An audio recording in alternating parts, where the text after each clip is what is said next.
By the end of this year, around 100,000 people living in the United Kingdom will have HIV. A quarter of these people won't even know they have it. And despite the huge progression in life-saving drugs, stigma of the condition still exists. This stigma not only harms those most vulnerable in society, it makes them afraid to open up, seek advice or talk about HIV-related risk. Recent research by the National AIDS Trust has shown that 1 in 5 people who have disclosed they're HIV positive in the workplace have experienced discrimination.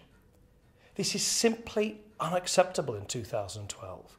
People living with HIV have the same rights as everyone else and should be treated with the respect and dignity they deserve. The impact of HIV touches all areas of society. And that's why on World AIDS Day we need to show leadership in the workplace, in our schools, colleges and universities, and amongst our families and friends.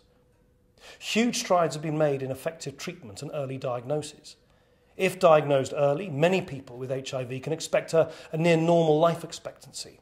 The NHS provides excellent treatment and care for people living with HIV. Testing in the UK today is quick, simple, free and widely available, a true victory for public health.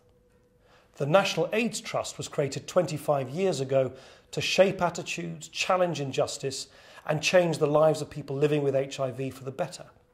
Their work has been instrumental in supporting people living with HIV, in particular in the most marginalised and vulnerable.